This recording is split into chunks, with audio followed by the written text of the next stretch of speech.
Hello, I'm Tom Bailey, and I'm joined today by Lacy Boggs, who is the director of the Content Direction Agency.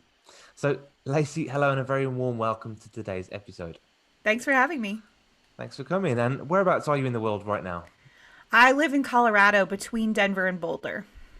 Beautiful. Thank you so much. And just to get onto the subject of Lacy, so Lacy is a content strategist and helps small business owners to create content in their own voice that really supports their business goals. And by the way, I've been checking out Lacy's blog and it's amazing, so you need to check it out. And I'll share a link below this episode.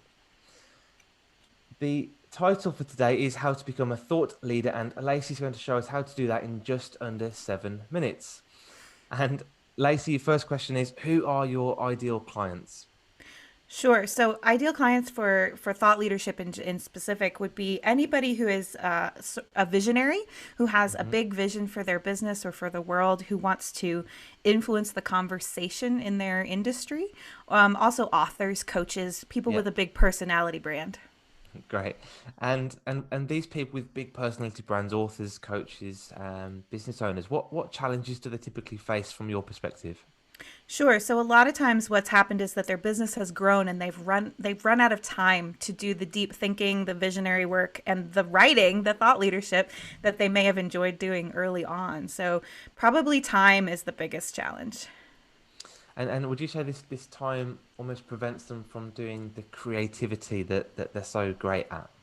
100%, because it's not just the time to create, but also the time to, consume other people's content, to have the big ideas, to Mm. do the work, to come up with those thought leader ideas. Yeah, and I guess if they're not creating content and creating thought leader ideas, what impact does this typically have on them, in the short term or even in the long term? Sure. So what can happen is you can start to become part of the noise online, right? And nobody wants to just be part of the noise. You start sharing soundbite content on your social media or just sharing other people's quotes or things like that. And that doesn't help you stand out. And so when you start neglecting this, you're neglecting your leads, short term or long term, right? I have a very long lead funnel for my business. And so if I stop producing content now, I will feel it in 6 months to a year for sure. Yeah, I see. Perfect. And what's one valuable piece of advice therefore that you would give someone to really help them solve this problem in their life or business? So really it becomes like as the CEO, as the business owner, or as the visionary, you have to make that a priority, right?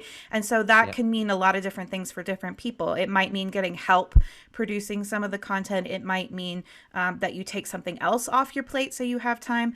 And it also might mean getting in a group to help you do this so that you can prioritize it. Because if people are anything like me, if I say to you, I'll do it, I will do it. And if I just say to me, I'll do it, it might not get done.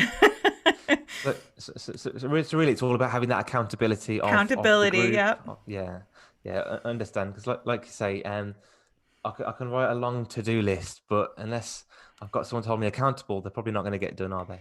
Well, and it's that they become those things that are important but not urgent. And so they fall off Yeah, the bottom of our to do list. yeah, yeah. I've got a few of those there for me at the minute. Hmm. Great. So, given this, what is one valuable free resource, or how can you help people with this problem personally? Yeah, so I've just started a new group program that we're filling right now, and it's going to be a 6 month experience. I'm calling it the Thought Leader Lab, and the idea is that Nice. it's an intimate group of business owners who are going to go through a framework I've developed to help them come up, find this time again and come up with those visionary ideas, and then get them out into the world. How are we going to publish it? How are we Yeah. going to share it, etc. So that's what I'm doing right now, and I've got. I'm doing free calls. Anybody who'd like to talk to Okay. me about what it takes to become a thought leader or what that looks like, I'd love to talk to you about it. Nice. And how would they book a call with you? Sure, it's at lacyboggs.com/book a call with hyphens. So book hyphen a hyphen call.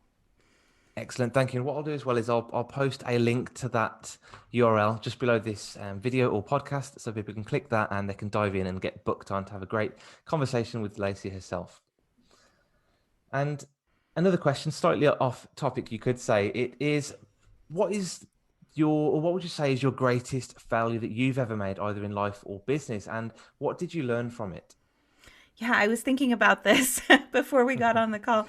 Yeah. I think the biggest failure I made in business is listening to other people more than I listened to myself. So around 2016, I decided that everybody else was building courses and doing passive Hmm. income and all those things. So I was going to do the same thing. So I spent the entire year growing my email list in anticipation of selling these courses. I tripled my list in like 6 months. It was amazing. Did a launch. The launch didn't go as well as I wanted, and I Yeah. realized I hate launching. So Yeah. I spent a whole year growing my list with people who were interested in freebies and do-it-yourself type programs. When really I like selling done-for-you Yeah. programs, and so that was a big aha moment for me. It's like, oh, that's not good. Yeah. And the internet and social media is full of the next best strategy. Right. And but it doesn't mean it's the next best strategy for you, does it? So like you said, listen to your own intuition sometimes and go with what works for you and your clients. 100%. I was ready to burn down the business at the end of that year, but I bet. I'm glad I didn't. Yeah. And you probably learned a little bit along the way as well, I'm sure. Absolutely. And the final question from me today is, what is the one question that I should have asked you that will also add great value to this audience?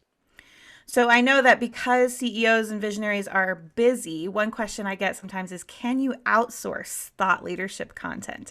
And Okay. the answer is like yes and no. Hmm. So you can't outsource the ideas. The ideas have to come from you. I can't crawl into your brain and figure out what the next big thing is. However, you can outsource the production.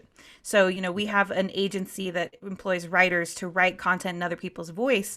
And so, if you have the ideas, we can help turn them into brilliant content that you can share all over the place. So, it's yes and no answer.